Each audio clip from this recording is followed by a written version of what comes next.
All right, I would like to call this October 12th meeting of the City Council of Charleston to order. Madam Clerk, would you please call the roll?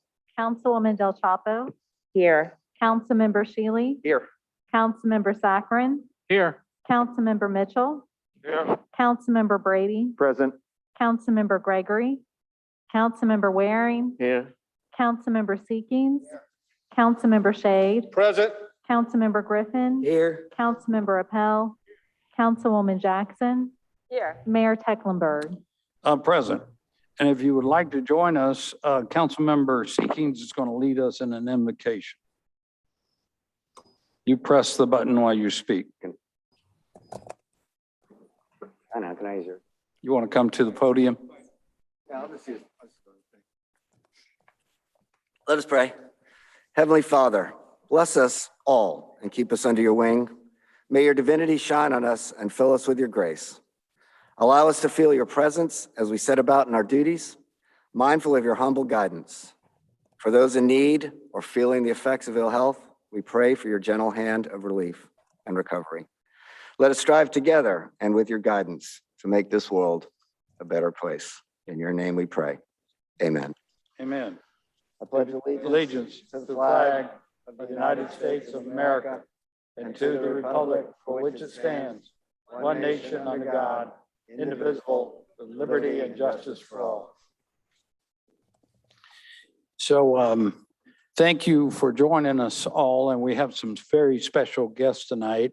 We are in a city facility. We are asking you to keep masks, but if you're speaking, council members, or when you come to speak to the microphone, if you're more comfortable and you're not right around other people, it's okay to demask. I also wanted to share a little something with you, a little off the cuff maybe, but I was in our city council chambers earlier today making a presentation, and we took a picture up underneath this bus that was up on the front wall closest to Broad Street, and it was of a guy named Christopher Gustavus Meminger. And y'all may know we're at the Meminger School, and this, in my lifetime, was always known as the Meminger Auditorium, and it's now Festival Hall. As an interesting note, when I was a young boy, I lived about 2 blocks down the street, and I remember when I was 5 years old, lining up and waiting all the way around the block and coming in this very hall to get my polio vaccine. That would have been like 1960 or something like that. Anyway, the plaque on the wall is dated 1887, and it states that Mr. Meminger was the founder of the present, at that time, public school system in Charleston.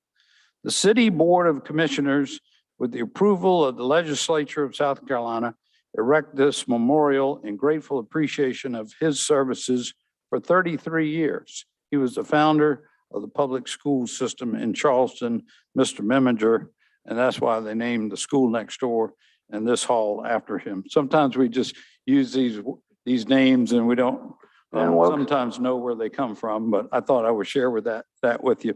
So, yes, sir. Councilmember Seekings. I just want to point out, I think this is true. The first time in the 12 years I've sat on city council, we are meeting in District 8, Meminger School, and we're in District 8 for the first time. So for all of you who didn't know you're sitting here in Charleston City Council District 8, welcome and thank you for being here. Thank you. So, y'all, we are really honored tonight on a few special presentations and recognitions. And first, I'm going to invite Colonel Mark Greene. He's the commander of the 628th Air Base Wing. And then Adam and Dave are with him. Would y'all come forward? They also represent 437th Airlift Wing and the 315th Airlift Wing. They're all at the Joint Base Charleston, and we have a proclamation honoring them and thanking them. And I think most everyone here knows the story of the courageous efforts of our men and women who helped in the evacuation of Kabul in Afghanistan. So here is the resolution. Whereas August 31st, 2021 ended the 20-year war in Afghanistan, the longest in American history. And whereas after the Taliban takeover in Afghanistan, a robust U.S. military operation began to facilitate the swift evacuation of more than 124,000 people to safety, including American citizens and vulnerable Afghans and allies. And whereas the largest airlift in history was achieved thanks to the unrelenting courage and heroism of the servicemen and women stationed at Joint Base Charleston, home of one of the largest fleets of C-17s. Whereas the Joint Base Charleston aircraft and crews were the first in and last out for the airlift mission in Afghanistan, operating around the clock for 17 days. Whereas the 628th Air Base Wing, 437th Airlift Wing, and 315th Airlift Wing played a pivotal role in U.S. evacuation efforts, serving as a launch point for deploying airmen, flying evacuees, and collecting supplies for refugees. Whereas the 315th had 60 crew members flying a total of 12 home station departures and moving 5,420 people, including helping to deliver a baby mid-flight aboard a Charleston C-17 Globemaster. And did they name the baby after the pilot, maybe? It's a possibility. It's a possibility. And whereas the 437th Airlift Wing had over 240 crew members flying over 200 sorties, moving over 14 million pounds of cargo and over 27,000 passengers. And thanks to the generosity of the spouses at Joint Base Charleston, 10,000 pounds of food, baby wipes, drinks, and hygiene products were distributed to Afghan refugees. Whereas the historic evacuation of American citizens and refugees from Afghanistan could not have been accomplished without the significant contribution of Joint Base Charleston. Now, therefore, be it resolved that I, John J. Tecklenburg, Mayor of the City of Charleston, on behalf of all our citizens and our City Council, extend our gratitude to the brave servicemen and women at Joint Base Charleston. We honor those who have paid the ultimate sacrifice for our freedom. Gentlemen, thank you so much. God bless you.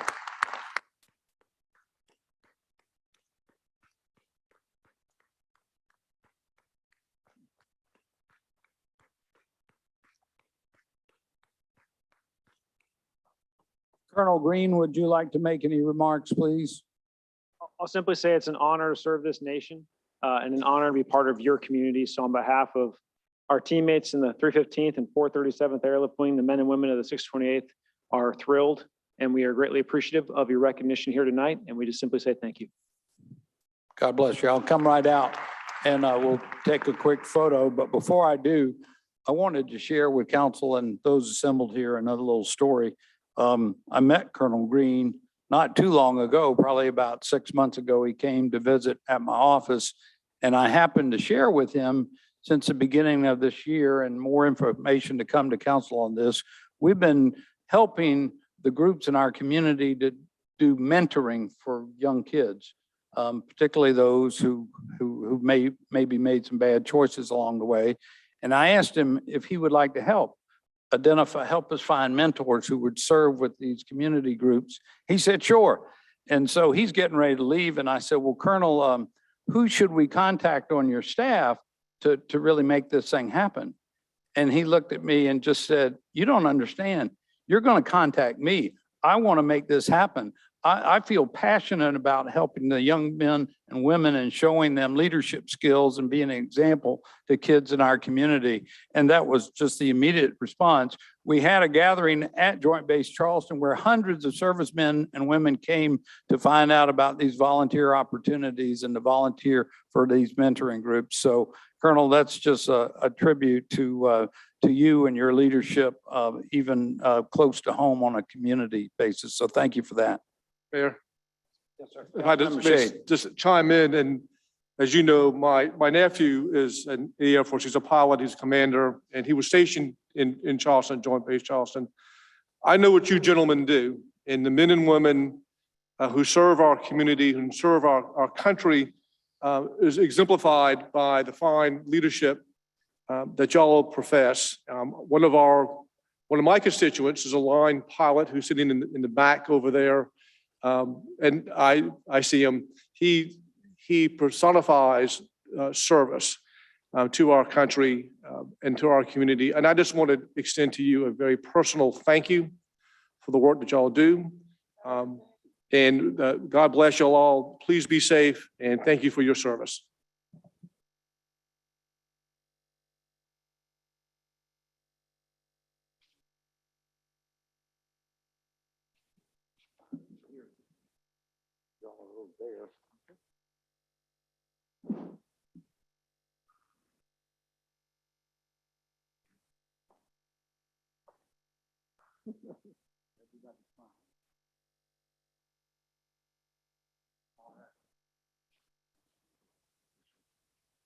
Absolutely.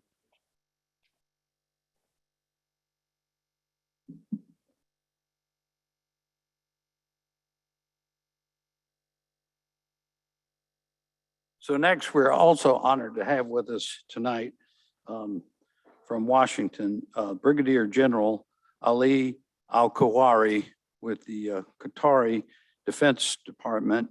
And he's an amazing individual who serves his country. He's a senior defense official and defense attaché from the state of Qatar to the United States, Canada, and Mexico. And thank you, General, for being with us tonight. And if you followed this story of the evacuation very closely, you know that our allies in Qatar had a very significant role and continue to this day. And as Council remembers, we have a sister city agreement with the city of Doha, Qatar, which is the capital of the country. So if I may share this resolution as well. Whereas the city of Charleston and Doha, Qatar entered into a sister cities partnership in October 2019 in order to facilitate cultural and economic collaboration between two cities, and the vital diplomatic and humanitarian efforts of the state of Qatar to aid Afghan evacuees significantly contributed to the largest airlift in history that we just commemorated. Whereas Qatar worked with the United States around the clock to evacuate nearly 60,000 individuals, including Afghan employees and their families, female students from across the country, and more than 850 journalists. And whereas Qatar's armed forces coordinated with international evacuation efforts and served as the first stop on a journey to a safer life for thousands of Afghani civilians, including families, children, students, and professors, whereas all evacuated people in Qatar continue to be provided proper accommodation, access to daily meals, free quality health care, all basic amenities as they are treated as valued guests of the state of Qatar until they make their way to their next destination. Whereas a number of countries' embassies in Kabul, including the United States, have temporarily relocated to Doha or are in the process of doing so. Whereas President Joe Biden and the Department of Defense Secretary Lloyd Austin expressed gratitude to the Qataris, acknowledging that the U.S. airlift mission would not have been accomplished without their support in facilitating the transfer of thousands. Whereas Qatar and Charleston City, sister city Doha, continue to be an important ally in the region, hosting the largest U.S. military base in the Middle East to ensure that our troops are well positioned to support a range of critical missions.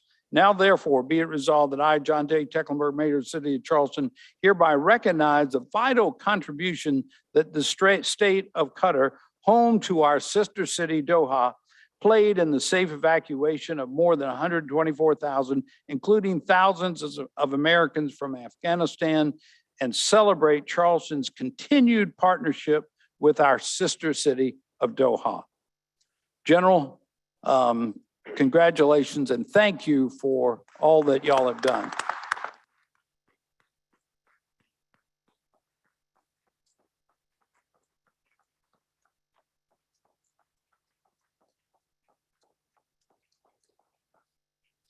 And General, we welcome you to make any remarks that you would like.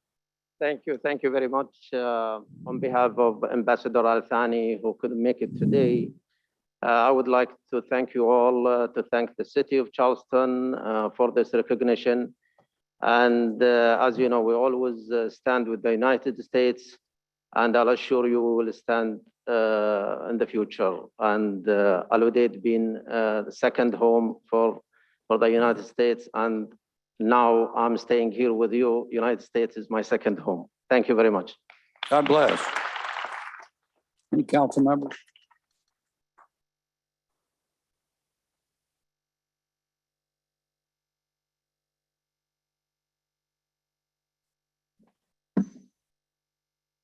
Well, thank you.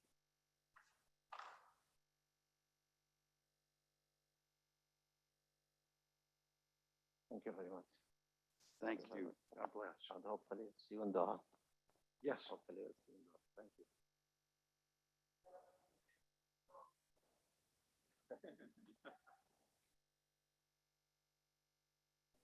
So, council members, y'all do know that Qatar is investing in a facility that will be located on Johns Island in the city of Charleston. And we thank you for your business partnership as well, but particularly for all your humanitarian efforts. God bless you. Thank you, sir.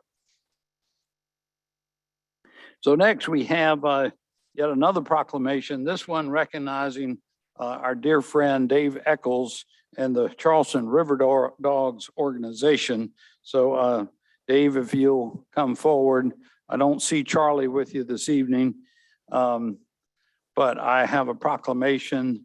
And this is a little history about the team that some folks may not know. Whereas the city of Charleston has been a proud home to a minor league baseball team since 1981, when the team known as the Charleston Royals got its start as a single-A affiliate of the Kansas City Royals. The team underwent several changes in affiliation until eventually becoming what the community now knows as the Charleston River Dogs, and affiliated with the Tampa Rays. And we're going, the Chamber of Commerce is heading down there tomorrow. Whereas after a disappointing cancellation of the 2020 season as a result of COVID, the River Dogs returned to the iconic Joe Park for their 2021 season debut May 4th. The season ended in victory when the team defeated the Down East Wood Ducks 9-2 in Game 5 of the Low A East Championship Series. I was there. It was an exciting game, securing the first championship in franchise history and the first such title for a professional baseball team in the city of Charleston since 1922. So obviously there was a professional team here before the Royals, but that's 99 years, y'all, since we've had a championship team here in Charleston. And I'm going to skip the, it has like a almost radio announcer version of the game. I was there. It was very exciting. I guess the biggest, most exciting part was in the, I think it was in the 5th inning with the bag still full. Willie Vasquez lined a triple in the center field, and the bases were loaded at the time. So that got him to a 7-0 lead. And it was a remarkable game. It was an exciting game. Whereas before a crowd of more than 5,000 loyal fans, the Charleston River Dogs earned their historic win, Charleston's first minor league title in 99 seasons. And on behalf of the city and all of its citizens and city council, I just want to congratulate Dave and the River Dogs on this remarkable achievement and commend them for both their perseverance and dedication to the Charleston community. And y'all know if we ever need anything, we just call Dave, and they're a remarkable organization. So now, therefore, I, John J. Tecklenburg, Mayor of the City of Charleston, hereby proclaim today, Tuesday, October 12th, 21, as River Dogs Day in the city of Charleston. How about that, Dave? Go River Dogs. Woo-hoo. Way to go. Thank you.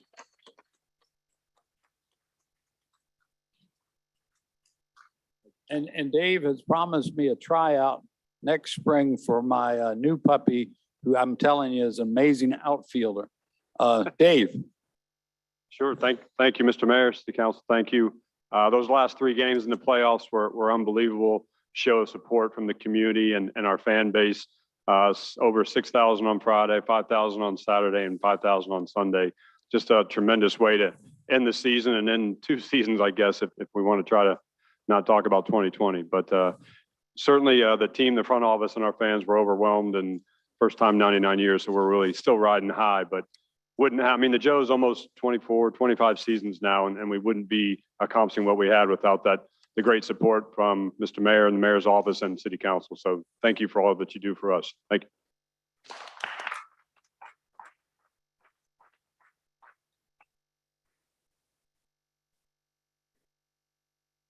Sure.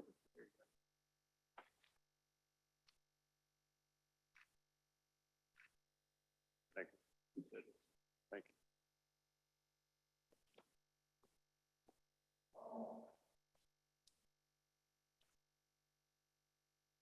And so appropriate tonight as we bring on our agenda, our completed update of the city's comprehensive plan. We have proclamation recognizing National Community Planning Month. Is Stephanie Tillerson with us? She's president-elect of the South Carolina chapter of the American Planning Association. She's also a member of our design review board and town administrator for the town of Kiowa. Maybe she's joining us virtually. Yes, Mr. Mayor. Oh, there she is. How are you this evening? Thanks for being with us. Oh, thank you. Sorry I couldn't be there. I had council meeting today. You know the drill. The drill. So I'll share this proclamation as well. Whereas the Charleston City Plan is a bold 10-year plan that puts water first, acknowledges the strength and diversity, works to empower the Charleston community, and aims to make data to inform decisions. Whereas change is constant and affects all cities, towns, suburbs, rural areas, and other places. Whereas community planning can help manage this change in a way that provides better choices for how people work and live. And community planning also provides an opportunity for all residents to be meaningfully involved in making choices that determine the future of their community. Whereas in order to reap the full benefits of such planning, public officials and citizens must understand, support, and demand excellence throughout the planning and plan implementation processes.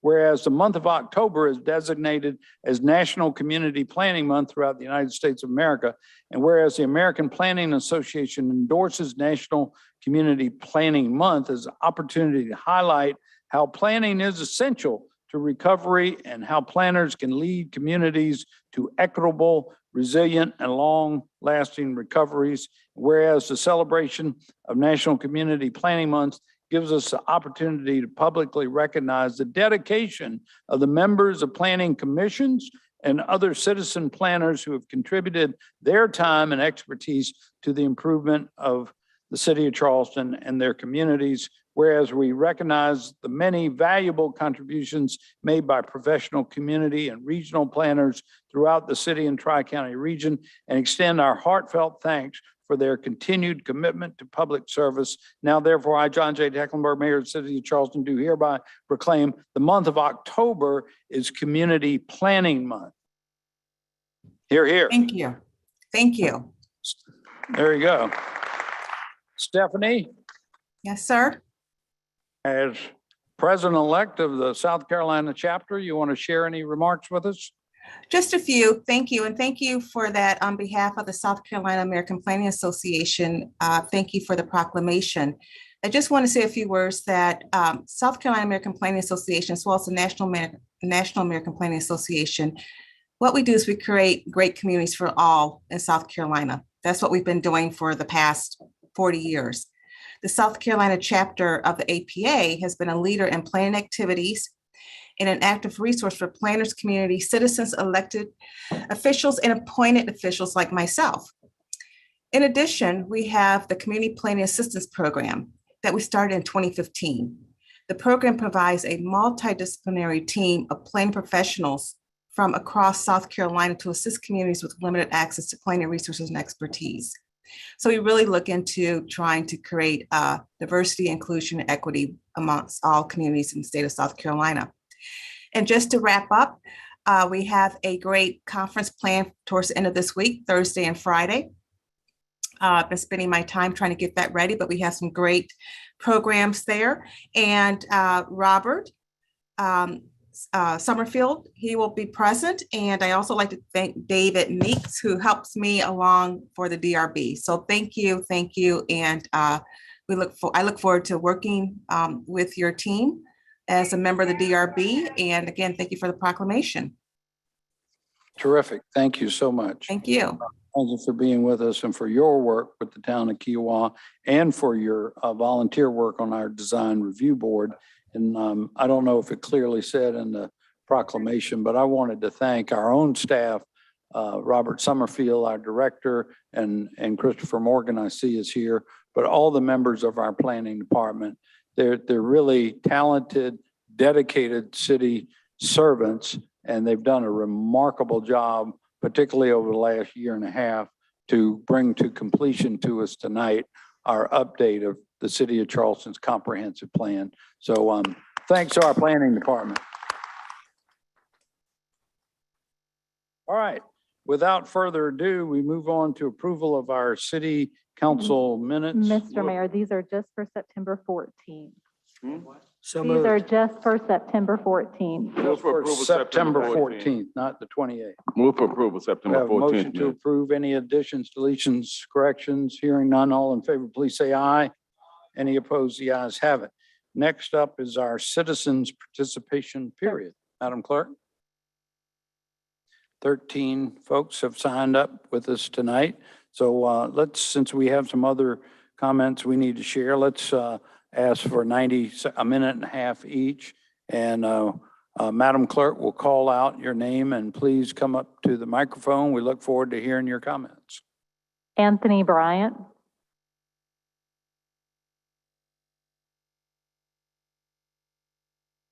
Citizen request an additional minute from the chair before I start. An additional minute from the chair. I'm requesting an additional minute from the chair before I speak. Want him to rule on the minute or not. All right, sir, thank you. Please proceed. A minute, additional minute? Yeah, I need an additional minute. 90 seconds, please. I need Minute and a half. I need a minute, I need an additional minute. Please proceed. We're going to start the clock. Okay, start the clock.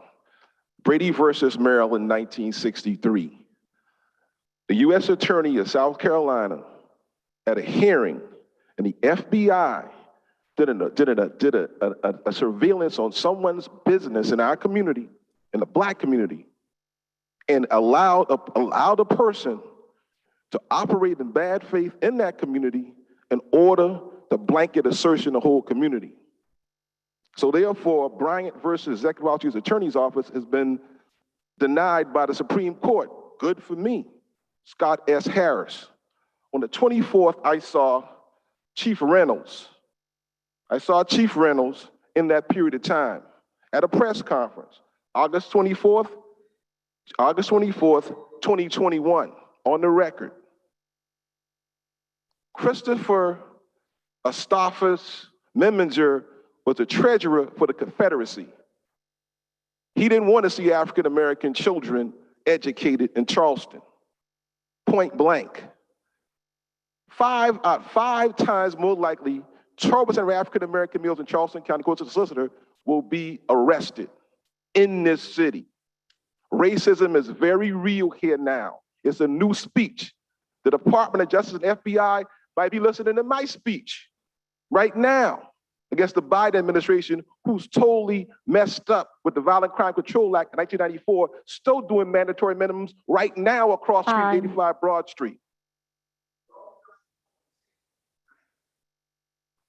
Thank you, sir.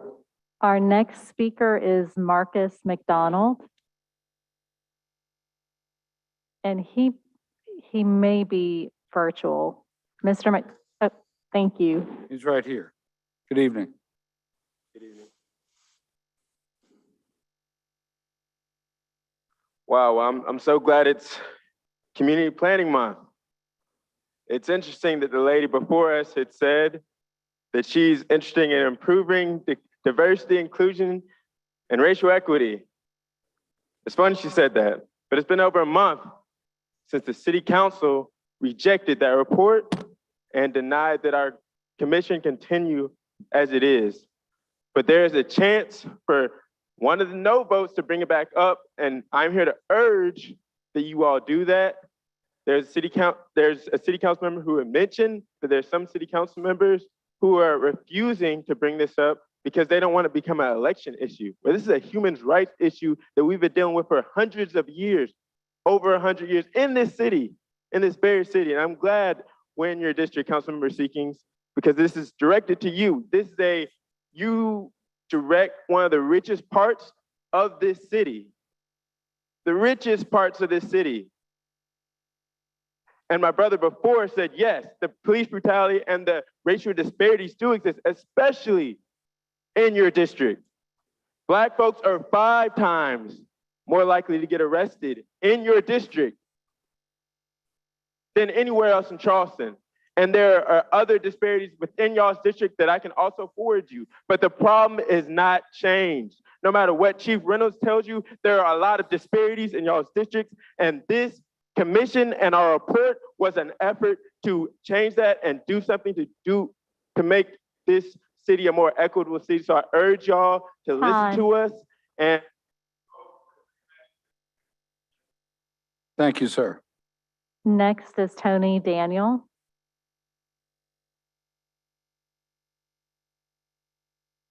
Mr. Daniel. Good afternoon, Mayor. I brought my father with me so you could see who the closings are hurting. He's going to speak also. I'm going to speak on his behalf. A little bit of housekeeping. If you really appreciate what those military members did, write to their commander, the commander of the base, and they'll get a service award. I have one of those. Title 57 is a requirement to close the roads. There's 2 ways to close the roads in South Carolina. A vote by court order, which you do not have. A vote by city council, which you do not have.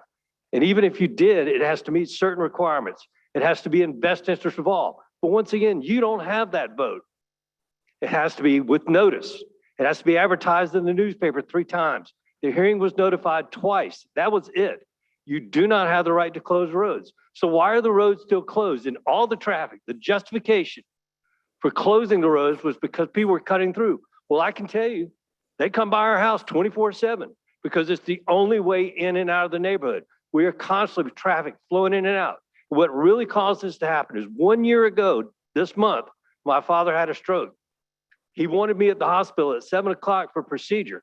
I couldn't get out of the driveway. I couldn't get out of the neighborhood because I was blocked in. And you think people are going to move out of your way? They can't. The roads are blocked. Then ironically enough, I wanted to go home at 2 o'clock. I couldn't go home again. And Mayor, do you remember what you said to me when I met you one-on-one? What I should do to solve this problem?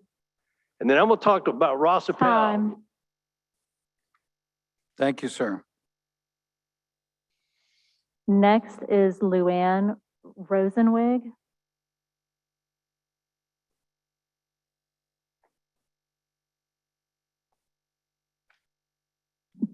Good evening. I am co-president of the Charleston Area Justice Ministry, and I'm here to tell you CAJM is extremely disappointed that the council voted not to establish SCEIRC as a permanent committee. To not recognize the work of the commission, to not recognize the continuing racial injustices, to not recognize the need to address the report's recommendations is a grave disservice to our community. On October 25th, CAJM will be hosting our annual Community Problems Assembly with over 600 members present. That night, we will inform our members of each of your votes, and they will in turn inform people in their respective congregations that represent over 20,000 members.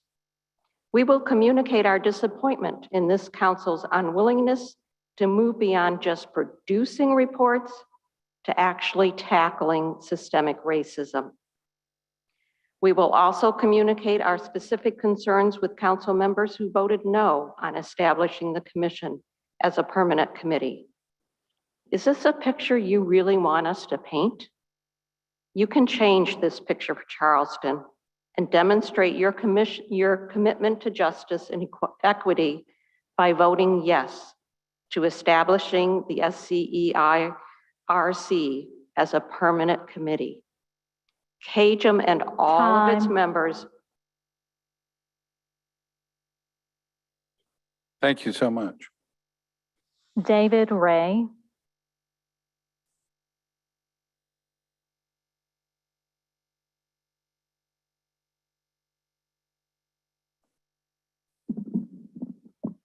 Good afternoon, Mayor Tecklenburg, City Council members.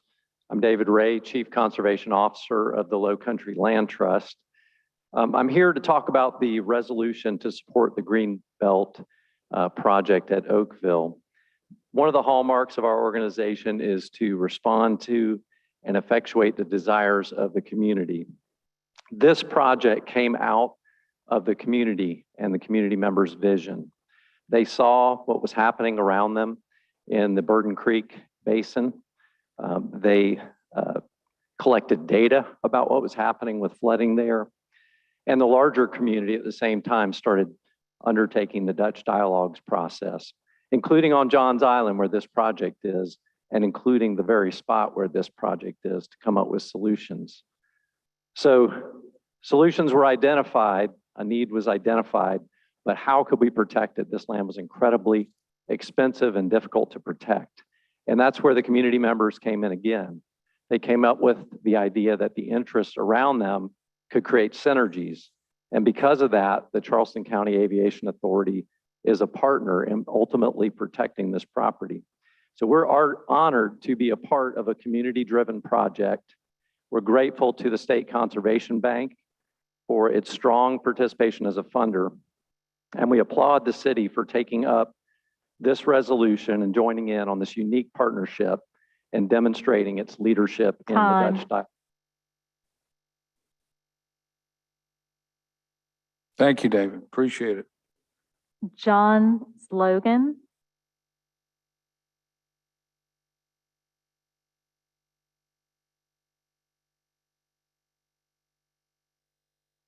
Good evening. My name is John Zlogar. I'm the chair of the Johns Island Task Force. Thank you for the opportunity to speak.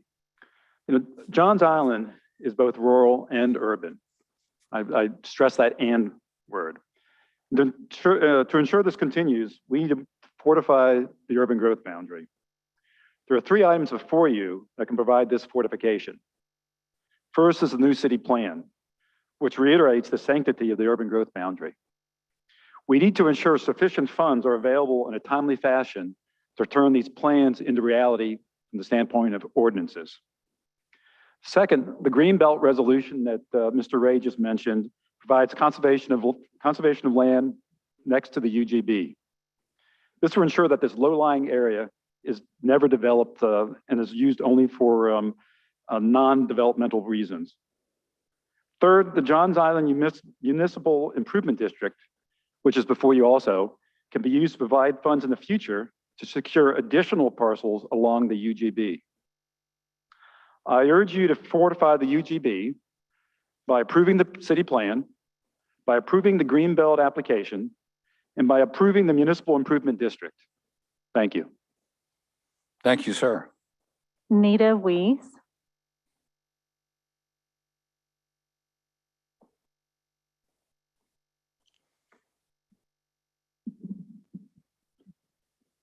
I just want to say thank you for what you did today in regards to honoring Joint Base Charleston with the proclamation, particularly with Airlift Wings 315, 437, and Air Base Wing 628.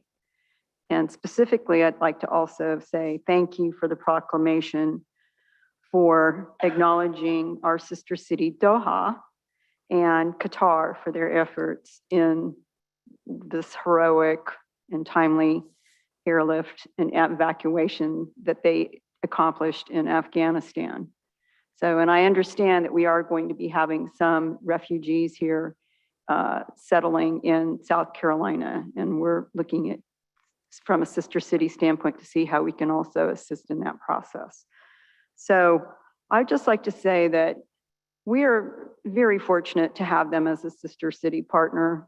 I don't know if you recall, but last year in May, because we weren't able to do a delegation to Doha that we had planned for 2020 in March, which we're looking at doing this coming March, they actually, and we weren't able to do that because of Corona, they actually donated through our organization of Sister Cities International $100,000 to our organization, which we distributed $50,000 to the county and $50,000 to the city for Corona relief supplies. Time. So Thank you, ma'am. Appreciate it. Suzanne Hardy.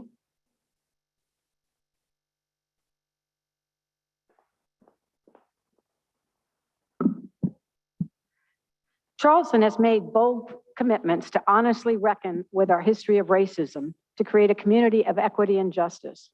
The city apologized for its role in slavery, conducted the racial bias audit of CPD, and created the SCEIRC to reveal and dismantle systemic racism.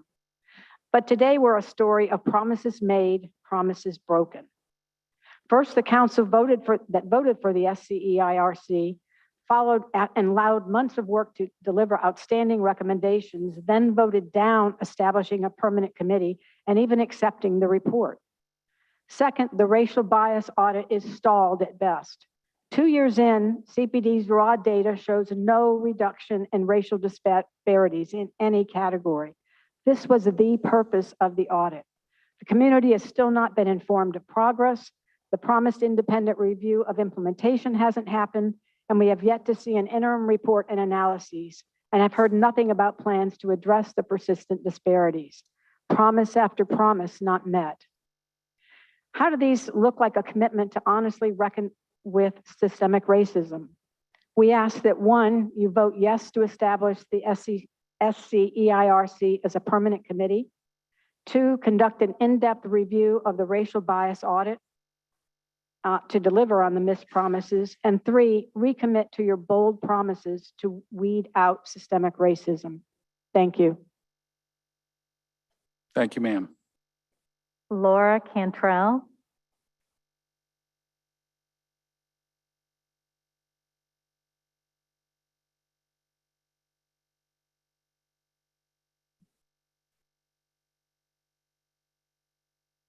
Good evening. Good evening. Good evening, Mayor Tecklenburg and members of council. Thank you for the opportunity to speak. My name is Laura Cantrell, and I'm the Executive Director of the Coastal Conservation League. On behalf of the Conservation League and our partners at the Center for Heirs Property Preservation and Open Space Institute, we would like to provide our support for the resolution to support a Charleston County Greenbelt Program application by the Low Country Land Trust in conjunction with the Charleston Aviation Authority to purchase a conservation easement to permanently protect 94 acres known as Oakville, adjacent to the northern property line of Charleston Executive Airport.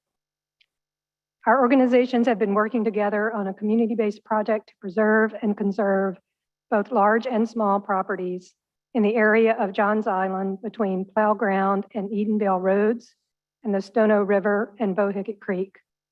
This geographic area is located immediately outside the urban growth boundary and is culturally significant for several historic African-American settlement communities, the location of the Progressive Club, and working farms.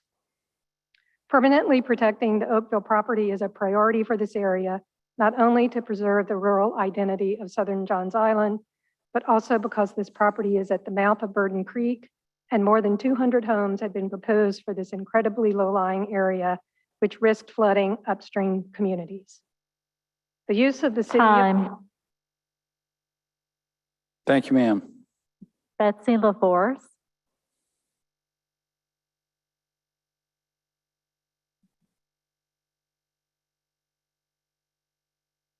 Good evening, Mayor Tecklenburg and members of City Council. I'm Betsy LaForce with the Coastal Conservation League. Thanks for the opportunity to comment on the city plan.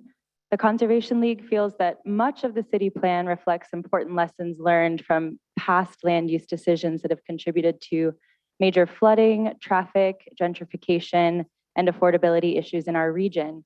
But two key components of the draft remain in stark contrast with the positive new direction the rest of the city plan is outlining. First, the future land use map recommendations for Upper Cainhoy endorses low-density suburban sprawl into pristine, undeveloped land at the edge of the Francis Marion National Forest.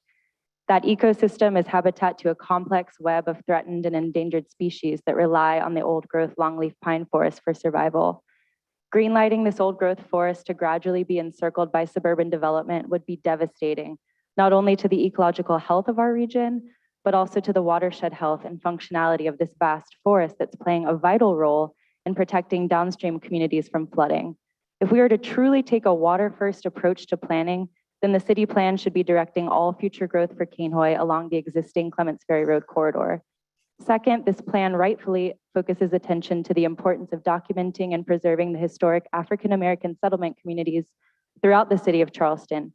However, the very same plan endorses extending I-526 straight through the middle of two historic African-American communities, Crosscut and Ferguson Village on Time. James Island. Thank you. Thank you, ma'am. Arthur Lawrence.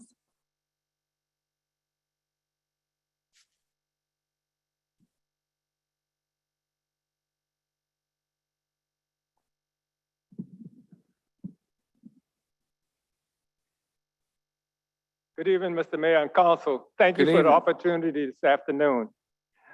Mr. Mayor, we need another mayor have coffee with the mayor again in our neighborhood. We enjoyed the last one, and Mr. Michael Wack gave out some placards that you can call if you have any problem. I hope that he can give me a call so we can get some more so we can pass out to the seniors. And I would like to thank council for all the work that you do for the citizens of Charleston. Our neighborhood is special. We have 3 council members represent us in our neighborhood. And they work hard. Whenever we call on them, they respond. We don't have any problem. They are there to serve, and they do serve the community in which they represent. And we are proud of all the work that council do and staff do for the community. But Mr. Mayor, we need to have coffee again in the community and have Mr. Wack to call me so that we can get together and work that out. Thank you all very much. Yes, sir. Edward Jones. And thank you for that. Thank you from all of us.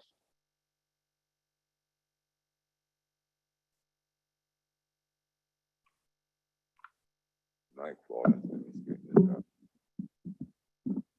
Good evening, Mayor. Good evening. And Council. First, I'd like to start off and let y'all know, I don't know if you're aware of it, but this is Breast Cancer Awareness Month. That's why I'm wearing pink. So it's hard to get in pink, but I got on some pink today just for that. You're pretty in pink. Thank you, sir. And I come to stand up here today just to say one thing to you, Mayor, and your 12 council members, all right? And remember this, a purpose. You all were elected for a purpose. Watch your purpose. All I got to say, you know, when I stand up here and speak, I stand up here to speak for every kid in the city of Charleston, from Daniels Island to James Island to Bees Ferry. Y'all been elected for a purpose. Watch your purpose. Thank you. Thank you, sir. And was there anyone that I missed? All right, Dr. Daniel.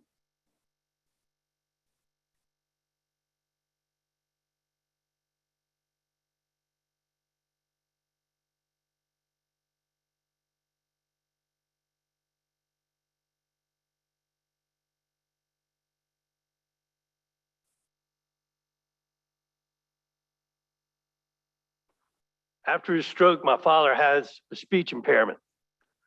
This is the individual that Ross Appel said he was going to help. But when I filed the Freedom of Information Act, I only found out that he was calling me names, along with Tom Finnegan. Yes, you did. I can show you the email. He said I'd lost my mind. Mr. Finnegan said I was an idiot. You were conversing back and forth while you were supposed to be helping me. When he first got home from the hospital, it's so noisy in front of our house. I had to line the windows with blankets so he could sleep. Remember now, this is all illegal. You can't park and stand within 20 feet of a crosswalk, intersections, and that happens every day. The entire traffic gets routed through our neighborhood. I've been coming before you at least 20 times, twice a month during the wintertime, once a month in the summer. Yet all of you have sat there and done nothing. When are you going to help me out? I'm not asking you to do anything illegal. I'm asking you to enforce the law. Ross Appel wrote to me and said, I will not post signs to say no stopping or standing because it will stop the only way to get to school. That's not true. That's a lie. All you have to do is drive through the neighborhood. Why does he say that? He doesn't want any traffic to go by his friend Tom Finnegan's house. What is your relationship with Tom Finnegan that makes it more important than my father, who's lived in the neighborhood for 55 years and did research at MUSC to make your lives and your family's lives better? Time. Thank you, Dr. Daniel, for being with us tonight. And we've also received 2 comments online. One person said that COVID-19 cases were down and that mask wearing did not follow science. He said he would not spend any money in the city of Charleston and asked that others do the same. One person said that a road closure had to be voted on by city council in compliance with Title 57 or required a court order as his father had suffered a stroke and emergency personnel were unable to reach him. And that cyberbullying of a citizen by a city councilman should not be tolerated. Those were all the comments that we received. Great. Thank you, Madam Clerk. Thank you all for being with us this evening. We appreciate your coming out and appreciate hearing your comments. Okay, next up is Petitions and Communications. First up is the appointment of Robbie Somerville as the Director of Traffic and Transportation. We have a motion to approve and a second. Any conversation? All in favor, please say aye. Aye. Any opposed? Let the record show that it was unanimous. Robbie.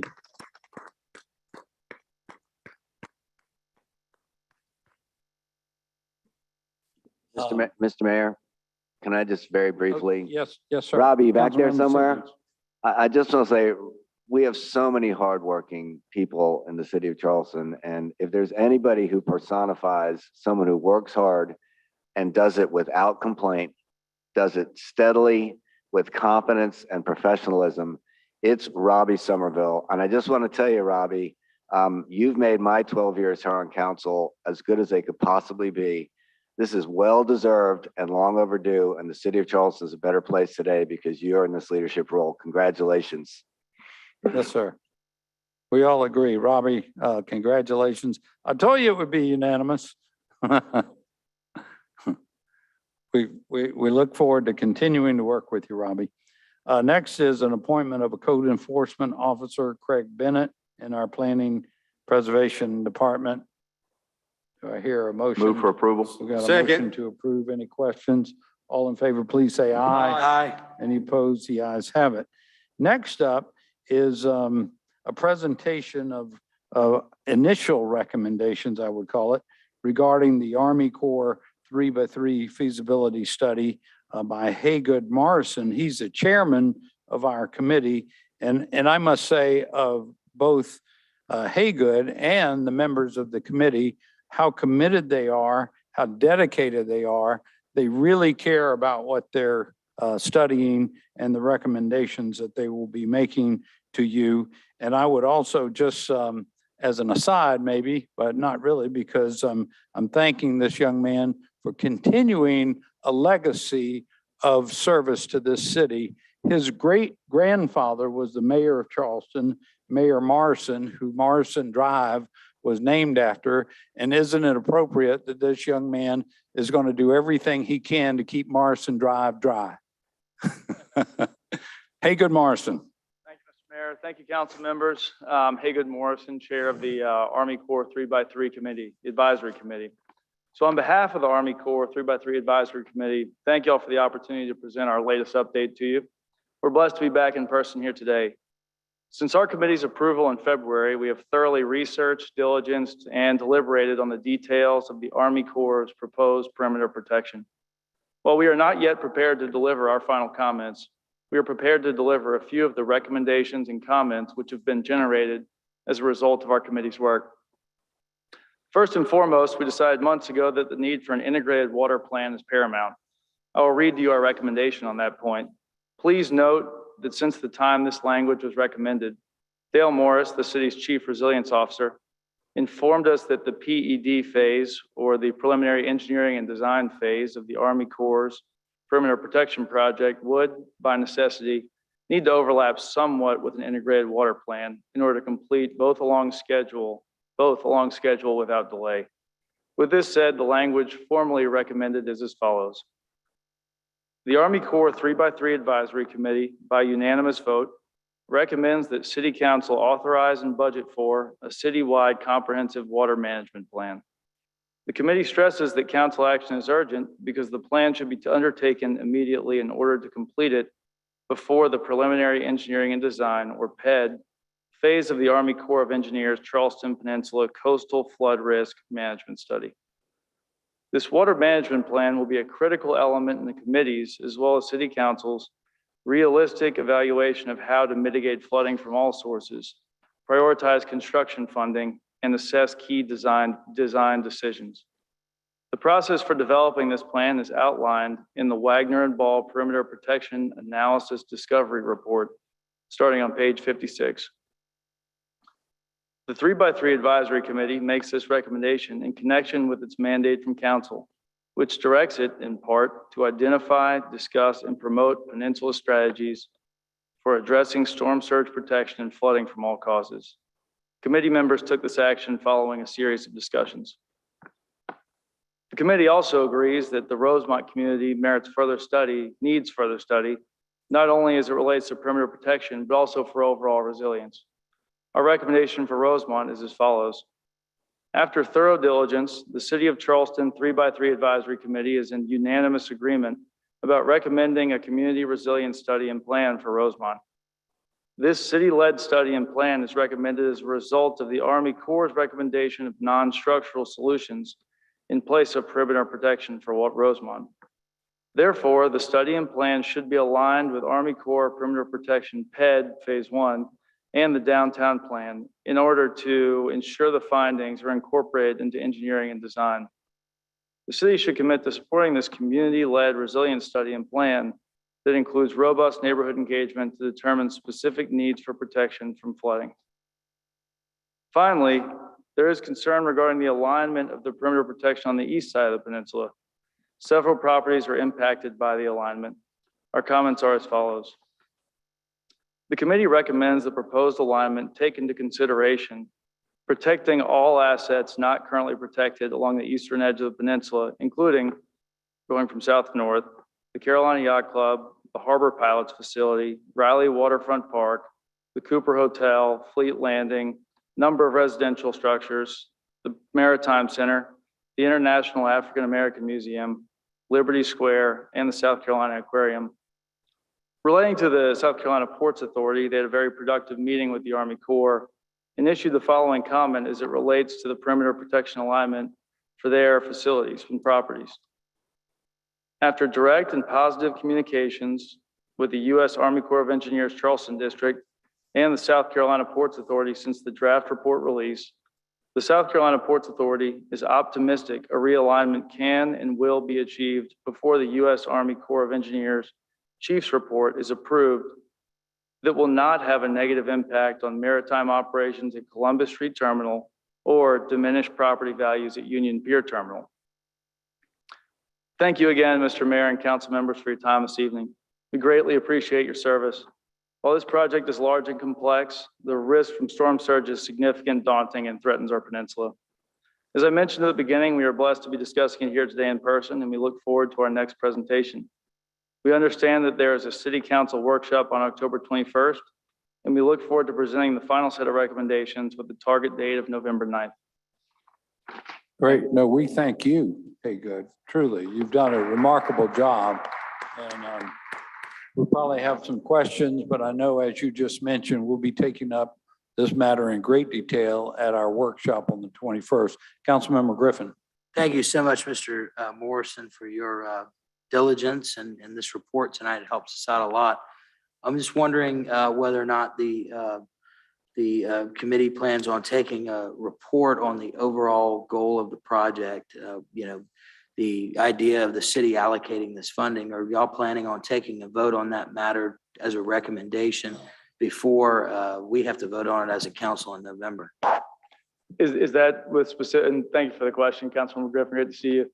Is that with specific regard to the financial implications of the project? Yes, I'm wondering whether or not y'all are going to take a vote as to whether or not the committee feels the city should move forward with that commitment, or are you just planning on presenting a list of recommendations such as what you did tonight? It's a great point. What we've done on that front is looked at other funding structures that other cities have used, but we, as a committee, and I know myself personally, and there are committee members such as Councilmember Waring and Seekings that they can speak to this, but given the scale of it as well as the time frame, I think it's going to be tough for us to give a precise recommendation on the financing. All right. Councilmember Seekings. Thank you, Mr. Mayor. Just very briefly, I want to thank Mr. Morrison for chairing this. I will just tell my fellow council members, save Councilmember Waring, who already knows it, this commission or committee has met, countless hours. It's been really hard work. I don't think you've missed a single minute of those meetings, and you've led it with, real professionalism. So thank you for doing that. I see your dad's here. Your dad should be very proud of you because you've really done a really great job. There are some other members of the commission that are here tonight, Mr. Mayor, that I think we should just recognize. I see Ms. Yarborough out there who sits on the commission, and Ms. Cantrell who sits on the commission, and Councilmember Waring. I do think there'll be a series of recommendations that will come back. I don't know, Councilmember Griffin, if you're going to get what you just asked for, because it may not exist. But we'll see how that all goes. But they're still working. We meet every week at least. And I also want to shout out to Ms. Cazzello, who's back there. I think she's here somewhere. She is really, as the staff member guiding this commission, I don't know how many hours you put in, but we keep verbatim minutes. And these meetings go on 2 hours. So it's really been, I think, a labor of love, but it's certainly been laborious. So thank you for all you do. And much more to come. Fasten your seatbelts, because this is a big project, a lot of implications, and I think you're going to hear a lot of differing viewpoints from the commission. Councilmember Waring. Thank you, Mr. Mayor. I want to join Councilman Seekings in thanking Mr. Morrison. His calm demeanor. They have a lot of very talented people and self-directed people that's on that commission. They have taken the due diligence to inform themselves, to know, and I'm just proud of the work that they're doing. He's doing and they're doing. I should say we're doing. But I would invite everybody on council, when you get a chance, go on YouTube and just pull up a meeting and see the efforts that these people are putting in to try to put preventative methods in place, a strategy that makes sense for sea level rise. It is a hard task. So, and he has a way of, I wish I had his pulse. I wouldn't have to worry about getting a heart attack one day. This guy never gets upset. So he's got a very calm demeanor. When you're trying to, it's not like herding cats when you got talented people around the table, and we do. So thank you for what you've done, and certainly thank for everybody on that committee, in particular the people, all of them are self-directed and they don't hold back their truest opinions, and that's what we need to come forward. So thank you, Mr. Chairman. Any other questions or comments? Yeah, true public service. Hey, good luck. We look forward to seeing you at the workshop on the 21st. And thank you for those initial recommendations. We will take action on them after we deliberate, and also by way of what we end up budgeting for next year. Thank you all very much. Yes, sir. All right, so next up is an update on our city's response to COVID-19. Tracy McKee is going to give us a very brief presentation on where we are, which is getting better all the time. I think the Beatles wrote a song about that, but the numbers are continuing to go down. And I think she's getting the controller for the slide presentation. And then we have two emergency ordinances that we need to extend, and Ms. Copeland will handle that. Tracy? Thank you, Mayor. Good evening, members of council. As the mayor mentioned, the COVID cases continue to decrease.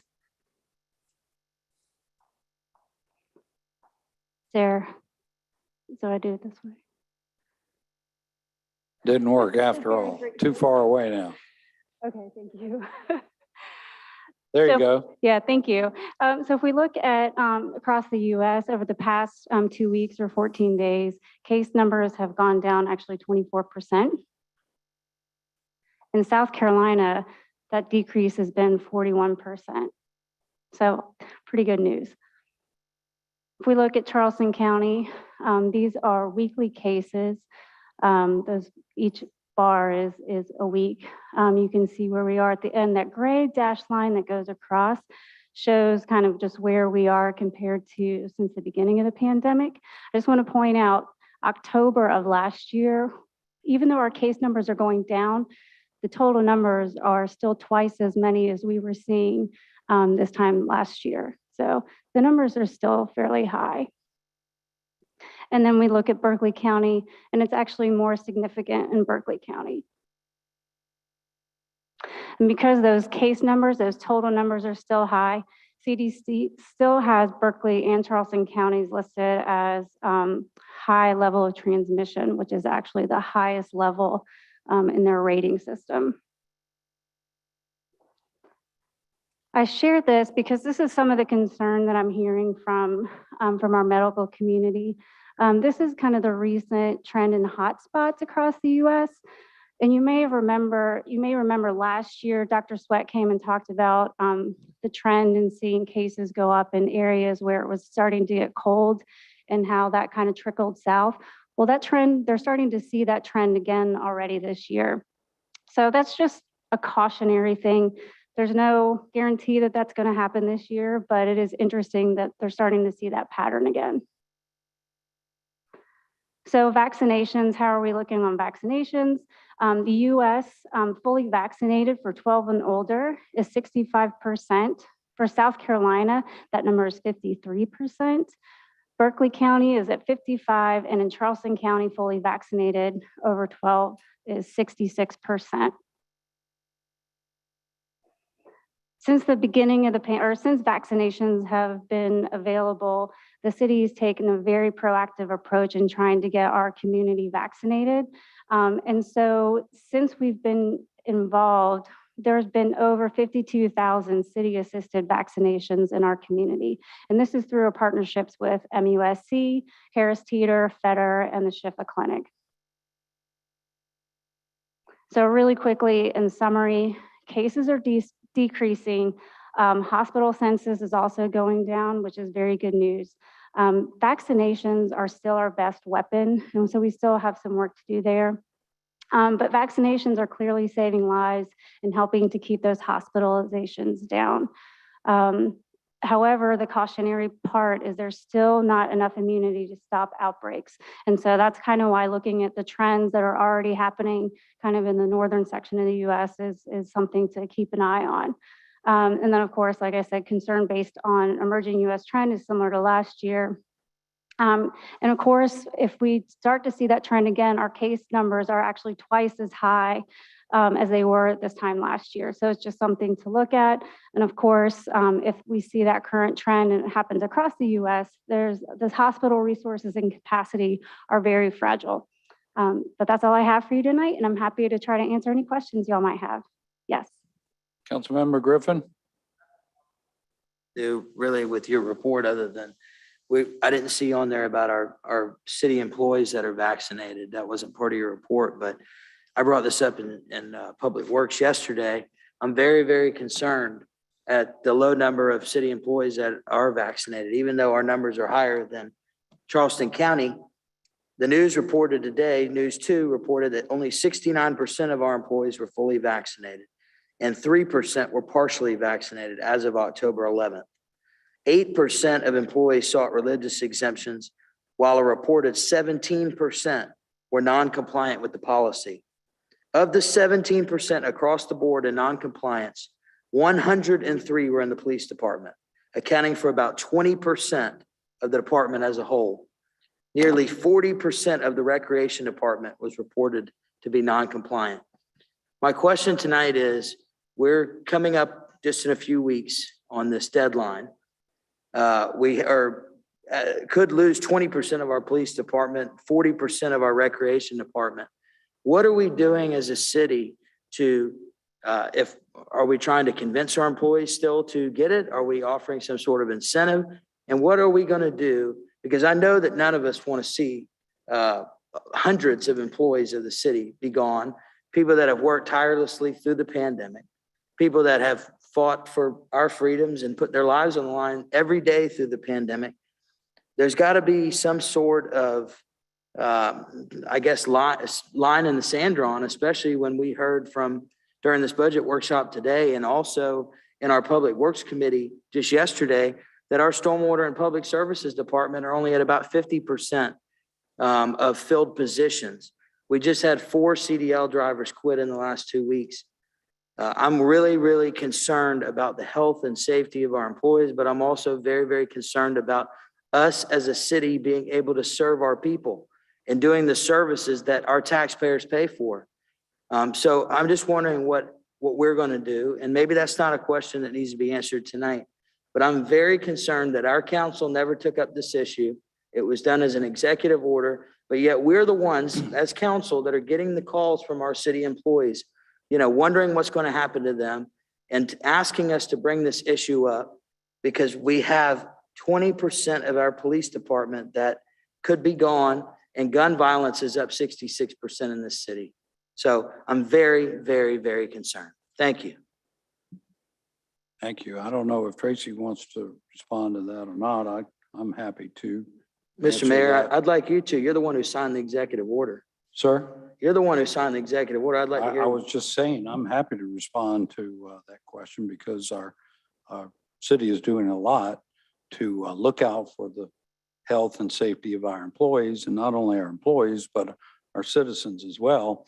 As Tracy mentioned, it's the best weapon, having a vaccination against this terrible disease that we've faced over the last year and a half. So the latest statistics as of today, because every day we're getting more folks that are compliant with our policy by either being fully vaccinated or seeking an exemption, which is possible. So as of today, with full-time employees, we were 88% compliant with all 1,711 city employees. 88% compliant. We have 5 weeks to go. So we feel like we're making great progress. Every day, more people are signing up and getting either vaccinated or reporting their vaccination or applying for a waiver. So we feel like we're in a good spot.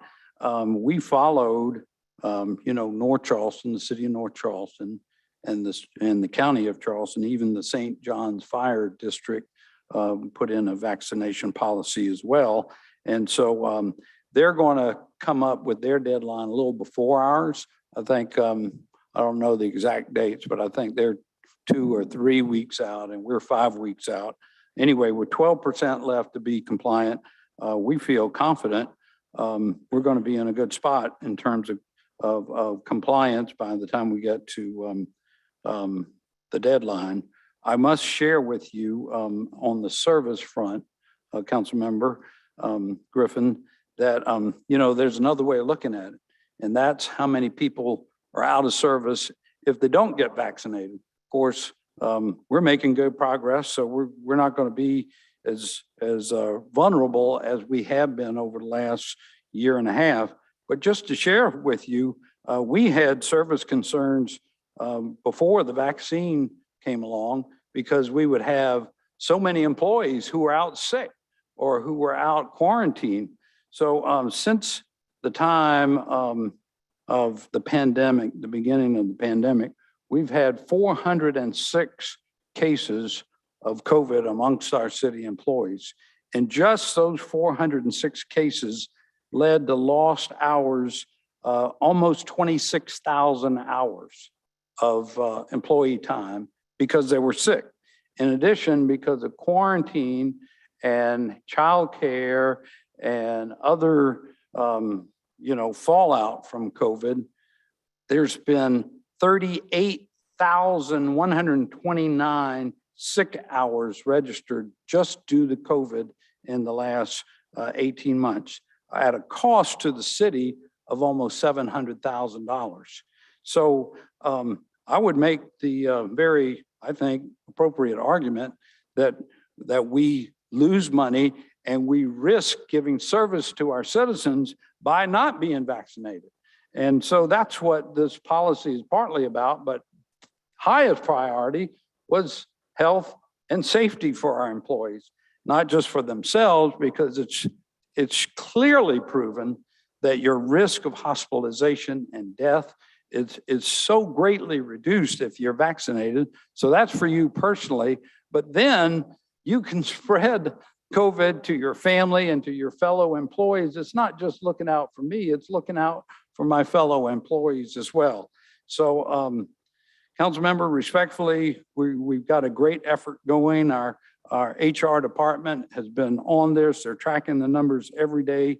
More people are signing up every day or reporting to us their vaccination. We've offered vaccination clinics at Milford Street at our public service facility. We've offered it at our parks department.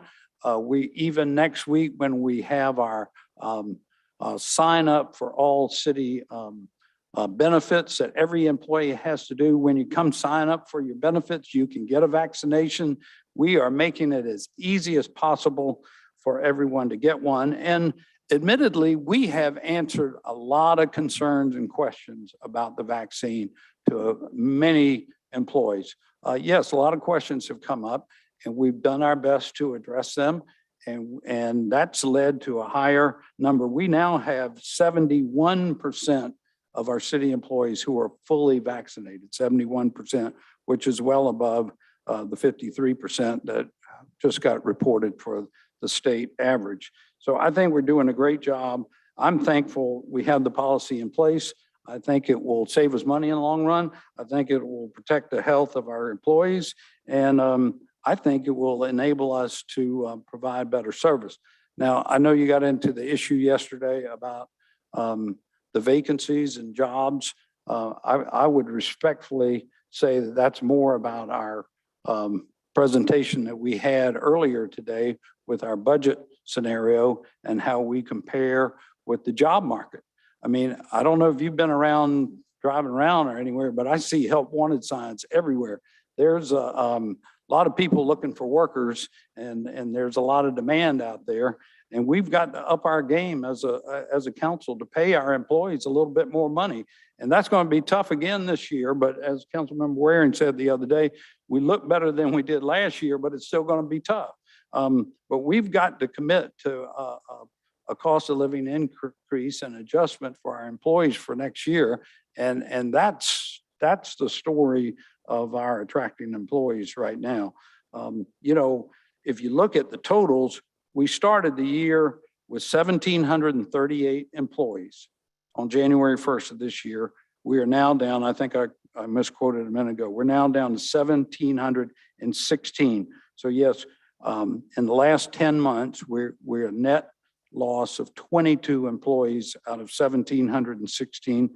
I hate to see it, and we got some other positions we need to fill, but that's about 1% of the workforce, and all of our staff is doing their best to attract employees. So while we're online, let me just say, if you're looking for employment, please check out our City of Charleston website for job opportunities.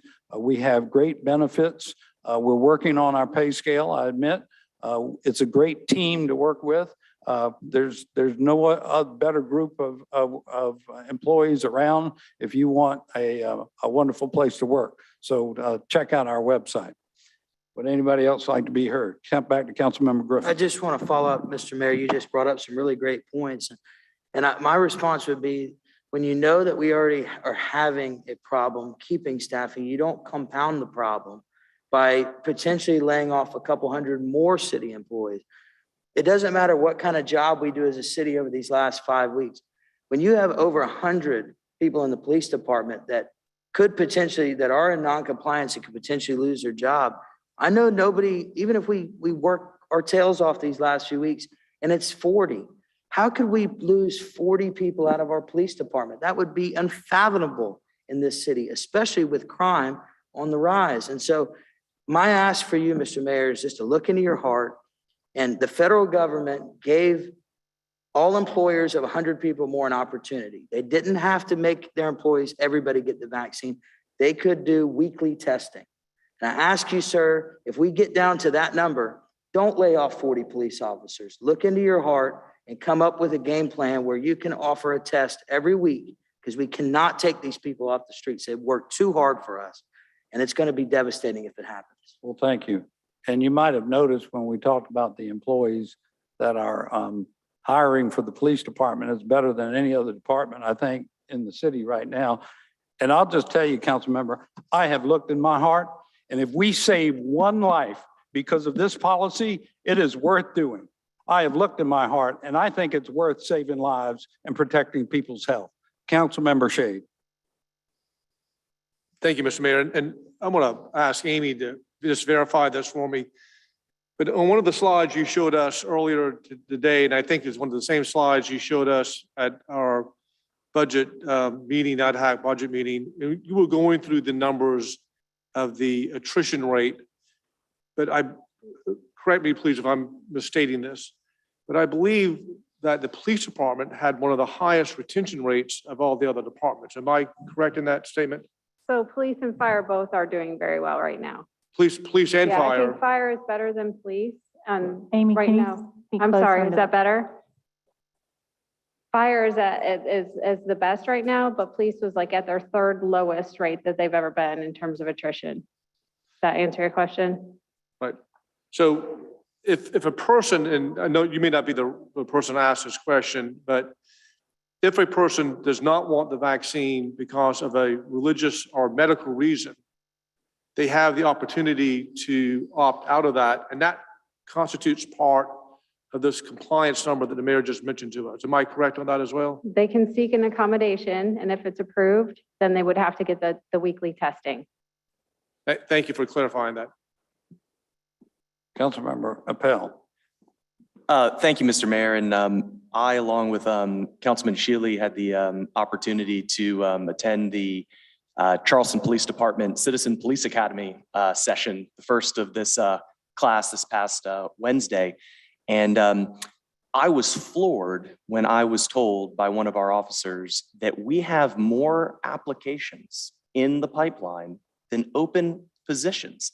I might have the numbers a little off here, but I think what they said was 150 or so applications in the pipeline and maybe 30 or 40 spots open. So we certainly have some challenges from staffing perspective, public works, stormwater, things of that nature, but we are kicking butt in terms of police and fire. And I can't be more proud of our leadership, Chief Reynolds, Chief Curria, and all of my colleagues on city council, as well as the mayor, for doing what we need to do to make that happen.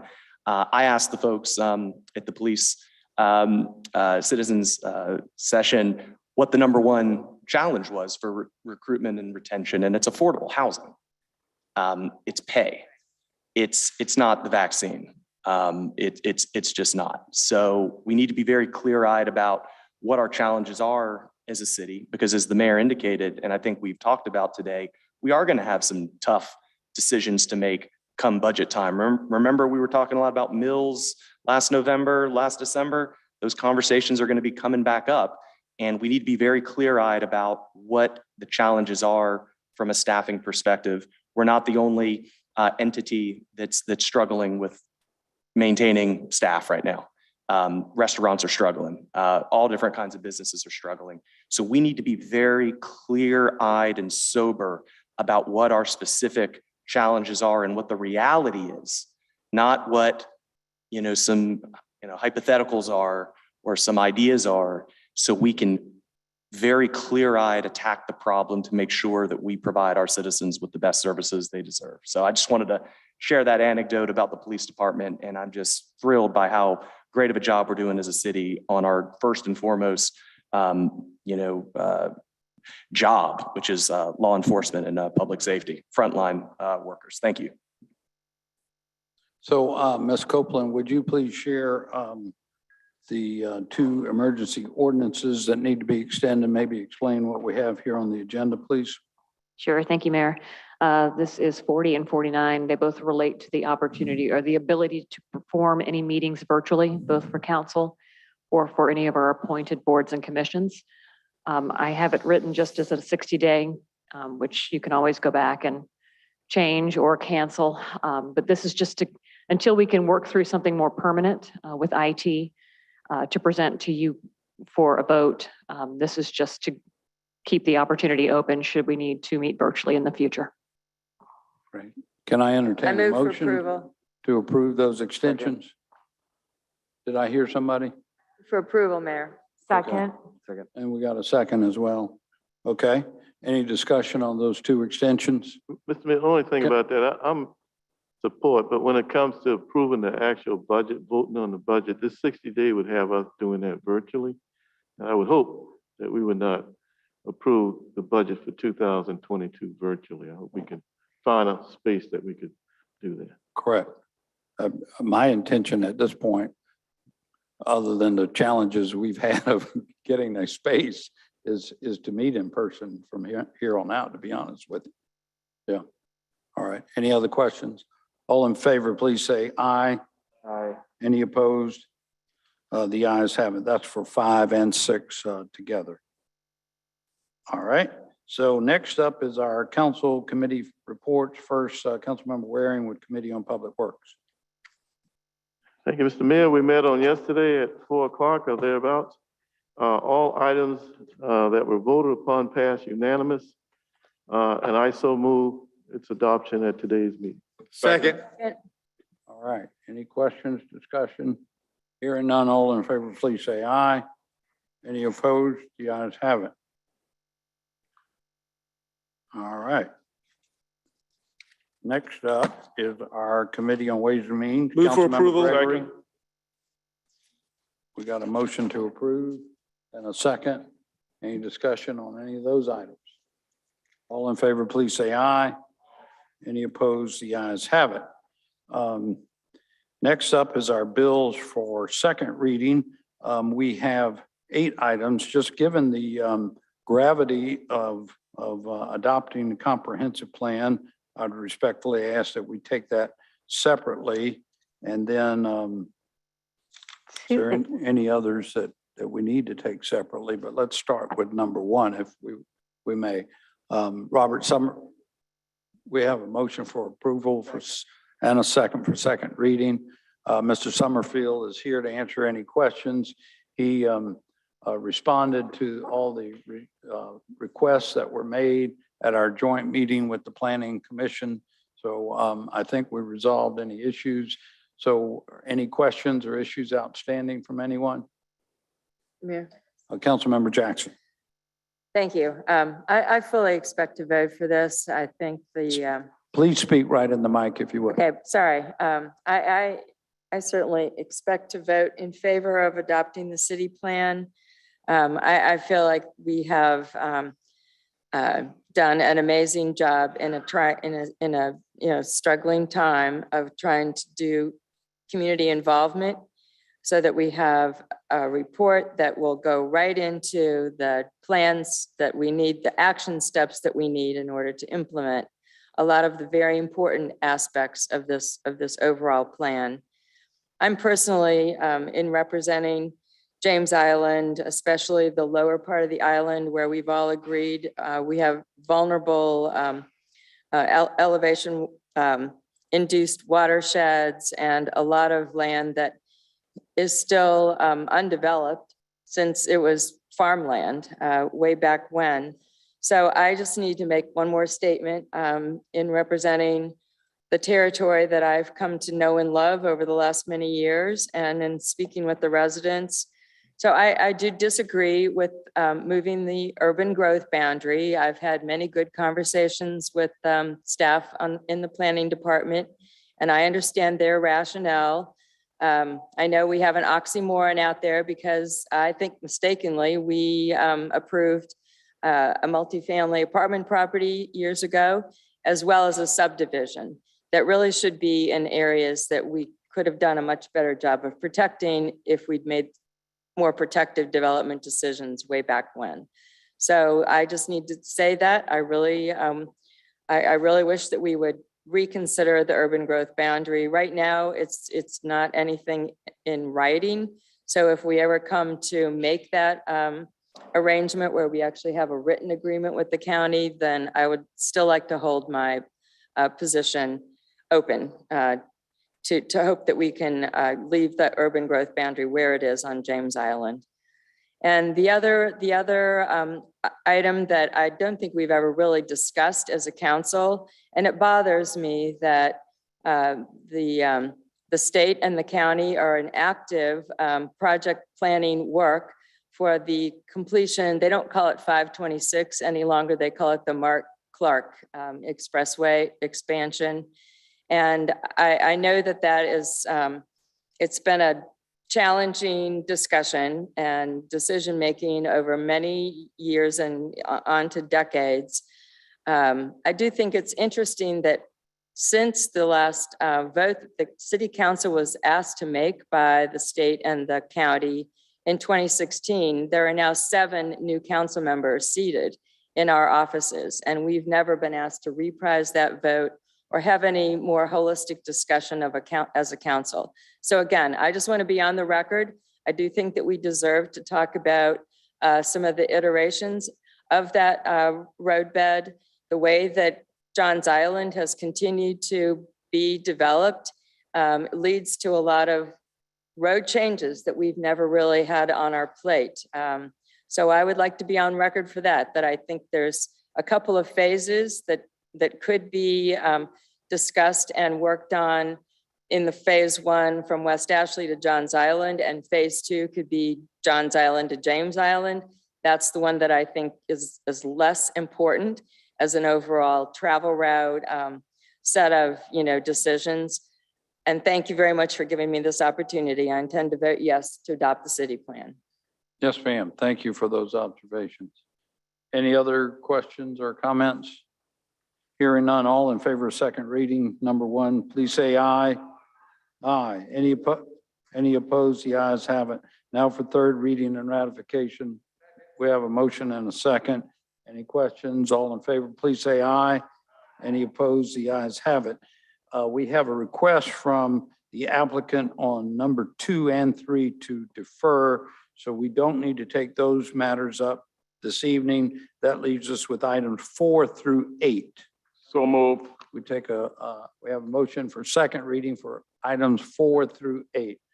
Any questions, Councilmember Waring? We got a second right here. All right. Hearing none, all in favor, please say aye. Do you have, Mr. Mayor? Oh, I'm sorry, Councilmember Brady. Yes, thank you, Mr. Mayor. I just wanted to, on the Johns Island Municipal Improvement District, I had chatted a little bit with Christopher about the idea for a reimbursement process should developers do a project that would be proposed by the MID in terms of prioritization. And I was hoping, Christopher, you could just share, we elected not to amend the ordinance, but there was a idea that you had kind of floated. And I was hoping you could speak on that, and then just also when the MID would go into force, or have Robert do it.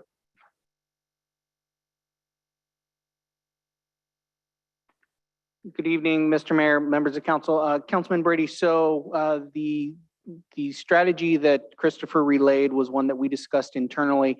Essentially, if you do have a private developer who's going to propose to fund and implement a project that would otherwise be MID eligible, then it would be at the discretion of the council to enact it through the agreements that would allow them to do that public project to either defer, defray, or reimburse from the mid funds those funds towards that project. So that's completely within your discretion as a council to be able to do that into the future. It leaves the mid even across the board, but it affords you all as a council that opportunity to make that funding decision at that time. Would Sorry. that be similar to what we often sometimes do with a development agreement in a TIF district where we're kind of dedicating the certain projects for the developer to do using the funds? Similar, essentially a similar process where you'd either designate those funds to be reimbursed back to that developer for their contribution, or depending on the scope of the project, you might actually put funds from either the mid itself or the proceeds from a bond if the mid were bonded to help pay for or reimburse the developer for that project if it's of larger scale and may affect more than just their particular project.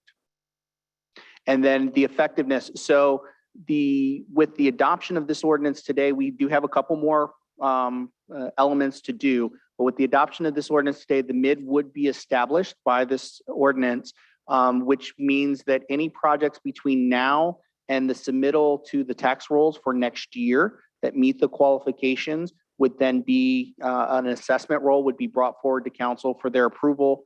Once that assessment roll is approved in 2022, it'll be forwarded to the county for their billing cycle that would happen at the end of 2022, beginning of 2023.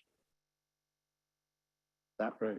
Mr. Mayor, Councilmember Waring. I'm asking clarification, and I guess I'm gonna ask Ms. Wharton to come up to the microphone with you. My understanding is that you can stay, Mr. Summerfield. I thought the mid applies to people who, I guess, new people. When things are built, if a new house is built over there after this passes, then the new occupant would pay their share of that mid. Am I right on that? So I'll take that, Councilman. So yes, so the mid would be assessed on new development. So at occupancy of that new development. So if a developer is developing a new residential unit or doing an expansion of a commercial location or a new build at a commercial location, the mid would apply only to that new development at the time of occupancy. Thank you. So the developer, let me get this straight. If we were to reimburse the developer is going to front the money. New development is built. I mean, it's going to be a time lag of at least a year before any money goes into the mid. So at what point in time would we, if we paid it out of the mid, how would we have money to bond to get a larger amount of money? So I'm going to let Ms. Wharton answer a little bit, but timing, yes, will be a point of consideration because the mid may not have much in terms of actual funding. So there could be future payments. They could be forgiven. The council could say that they do not have to pay their mid payment over the course of the 30 years if they were to front load the funding for whatever that particular project might be. But I thought the property owner actually pays the mid. I didn't think the developer paid the mid. Correct. So the property owner would pay it. So yes. So at the time that the property owner comes in, they would pay it. I'll be honest, the way you are phrasing the question, I'm not entirely sure how the developer would get that, particularly not in early years. I mean, as the mid matures, there might be money available to then assist with that. And then those future property owners be forgiven the mid costs. But in the early years, I'm not entirely sure how we might do that. And I don't think we've resolved how we would fund or refund or not require the mid in the early years based on the question. Listen, I mean, I'm on the edge with this mid thing. You know that, Councilman. I'm trying to go with you on this, but if you're gonna, when it comes to, paying developers on money that hadn't been received yet, I know one thing about TIFs. TIFs aren't ATM machines. Okay, the advantage of a TIF is getting monies in and hopefully being able to bond it. So if this is similar to a TIF, if we take out initial revenues to reimburse potentially a developer who fronted an expense, then there'll be less money to bond to get larger amounts to do bigger projects. So I think this is getting on the slippery slope if we're going to be reimbursing developers out of funds that haven't been received yet. So Councilmember Waring, so the initial idea behind this was once the projects are developed and prioritized, if there is a developer developing a property or a site that's within the mid, the purpose is that it would have to be of benefit to the mid district or adjacent to, is the language. So the idea would be if the developer came in and let's say they were going to realign a road and that was something that was being considered, this could be a process by which we get to kind of, the mid itself wouldn't be picking up the total cost. The developer could do it because they want to do it as part of their development, but then they could seek reimbursement for a partialness or partial cost of that. So that was kind of the idea, was that the mid money could be stretched if there were developers that were looking to work on road projects or sidewalks or things that we had if they were prioritized on the list, but it wouldn't be just any project, to your point. Well, let me say this. I don't want to prolong the discussion. I mean, this is going to pass, but I'm going to change my vote to a nay on that. I'm just not a big fan of mid. So.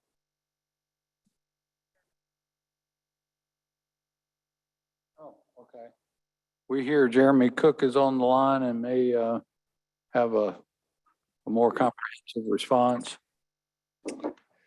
Jeremy, are you out there? Yes, sir. I'm sorry, but could we repeat the question? Oh. I'm going to ask Councilmember Waring to do that. Maybe it's moot. I think it's moot. Mr. Cook, I appreciate you wanting to answer that, but like I said, I think the momentum is to carry this, and I don't want to prolong the discussion any further. So. I think the bottom line is that any agreement like we're discussing right now would have to be approved by council, number one, and would have to be a project that was on our priority list. So you wouldn't go through all the trouble unless it was something that we wanted to happen in the district anyway. Councilmember Griffin? What's the timeline once this passes tonight of implementing the mid? So again, Councilman, if this passes this evening, we will then go to the next step, which would be to actually notify each property that they would now be in the mid district. Again, assessments would only be billed if you hit the trigger mark. So right now, no one is going to hit the trigger mark. But we do anticipate over the next couple months, some properties may come online that will hit the trigger. So that next year, an assessment roll will be put to council. Council will vote to approve that assessment roll. That assessment roll for the mid will then be submitted to the county so the county can put it on the 2022 tax. I apologize. I'm trying to make sure I understand the years here because fiscal years. So it'd be the 2022 tax bill that would be due either at the end of the year or the beginning of 2023, however, when the tax is due. Right. So we would be go on the next tax year. Next tax year, not this tax year. We won't see, first off, there's no one that's hit the trigger for today, essentially. So it'll be over between now and when that assessment roll is calculated next year, any properties that trigger would be added to the roll and submitted to the county for next year to start seeing some revenue on the mid. This mid is unique to our city, correct? There's nothing else. I'm sorry, who's speaking? Sometimes, Councilmember Griffin. This mid. Please speak in the mic. Excuse me. There's no other municipal improvement districts in our city right now in the way that this is written, correct? I'm sorry, I'm still not hearing you well.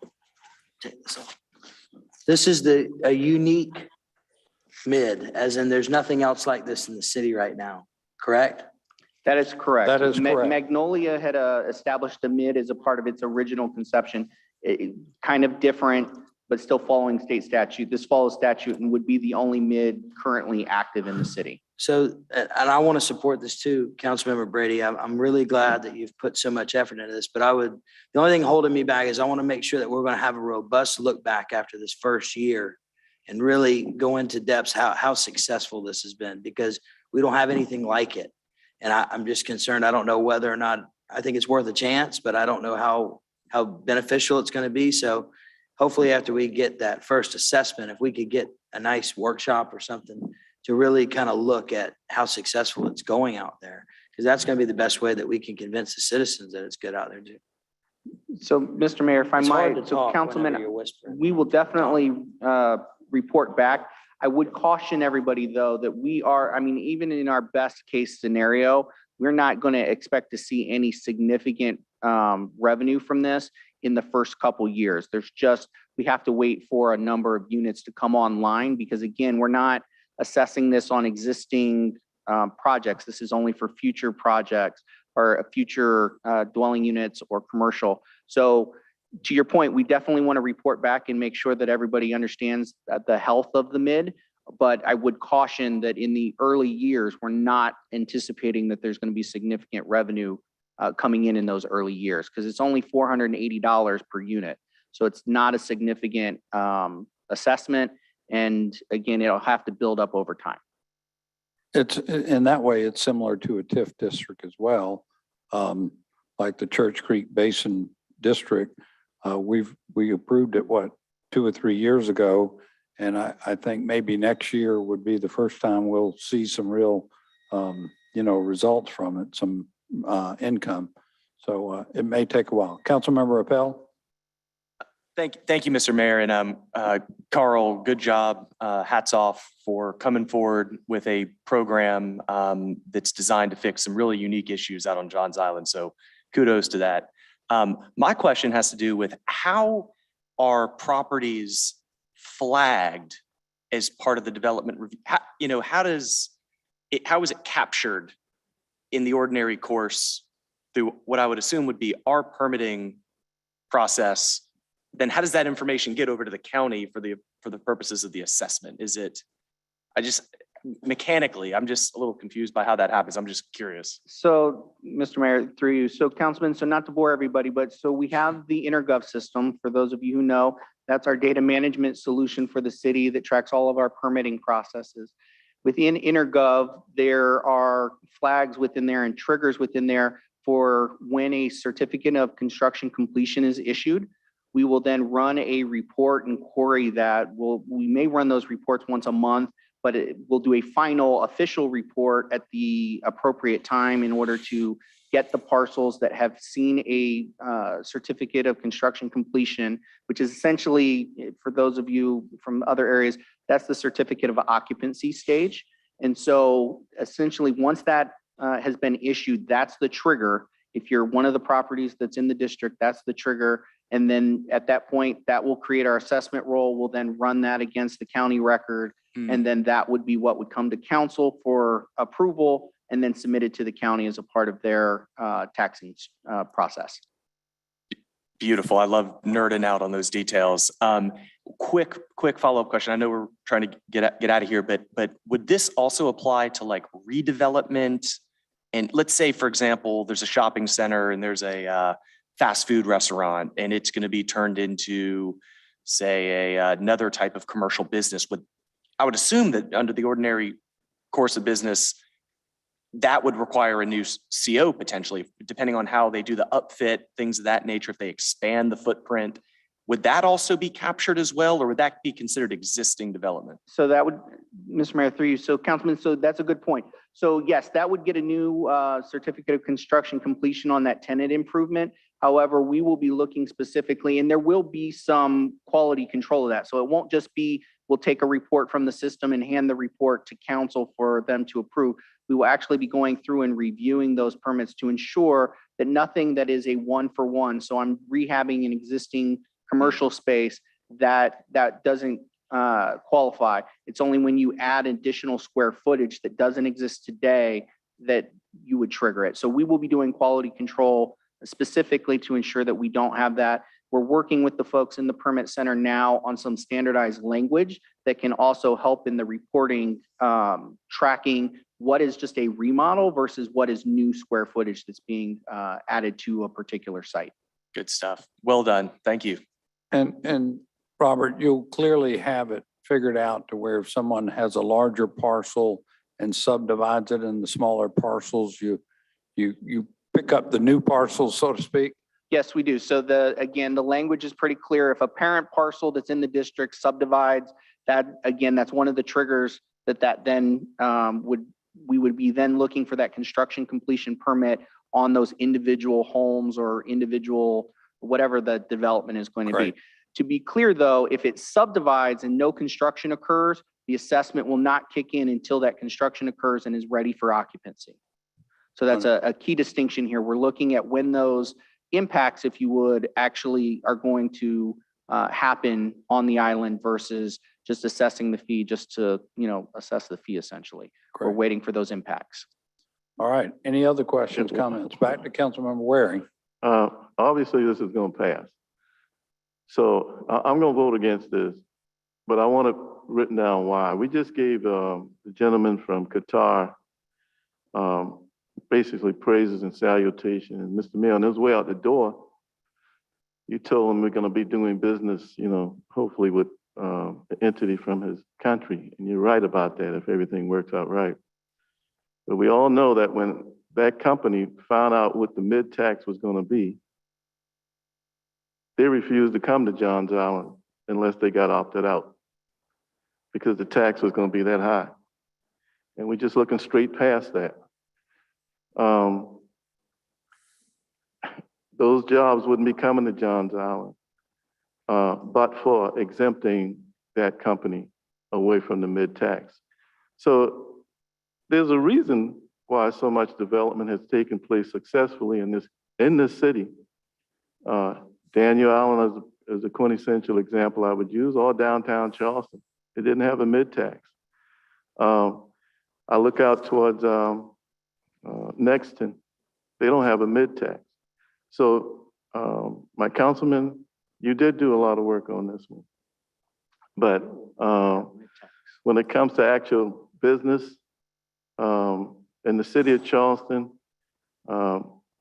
we got the number one tourist destination, not because of mid-tax. I think it's anti-affordable housing too. You say only $480, but when you get in your first house, $480 a year is a lot.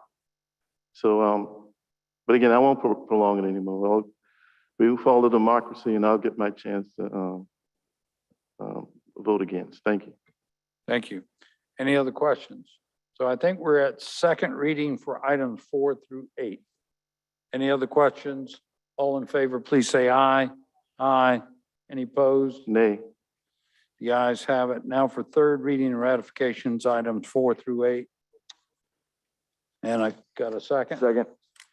Any questions? All in favor, please say aye. Any opposed? Nay. The ayes have it. And just for the record, can I get the nays for 4 through 8? Can you?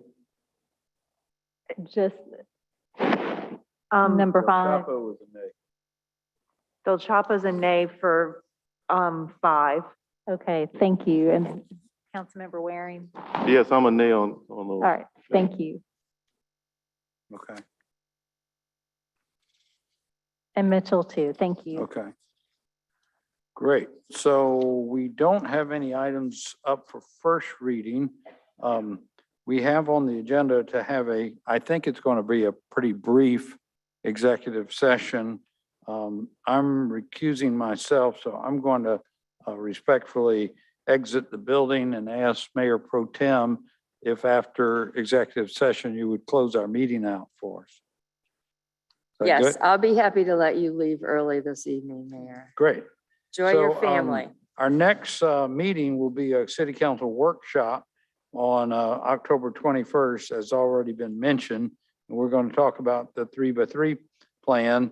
And then the next regular city council meeting will be Tuesday, October 26th. And y'all, that's going to be at the Gill Yard. I'm pretty sure the next couple of meetings we've got lined up to be at the Gill Yard. I do want to share with you that per the policy of the Gill Yard, it's a vaccination requirement or either proof of a negative COVID test. Either one will be fine. So when you come on the 28th, please bring your card or proof of a negative test for that meeting for us to assemble there. And anything else to come before us before we go to executive session? Okay, we got a motion, go to executive session. Y'all want to take a 5-minute break or, yeah. Why don't y'all take a 5-minute break and reconvene right here Mayor, in executive Mr. session? Mayor, we have to do the vote on the executive session. I think we only had a motion on the floor. There wasn't a second. I move that we go into executive session to We got a take motion legal and a advice. second to go in executive session. We do need to vote on it. All in favor, please say aye. Aye. Aye. Any opposed? The ayes have it. So we'll take a 5-minute break and y'all reconvene right here.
let me record. So move, we come out of executive session. Can you make that motion again, sir? Second. All right, all in favor? Aye. So we're out of executive session. No action was taken by the council during that session. And now we're going to adjourn. All right, we're adjourned. Thank you.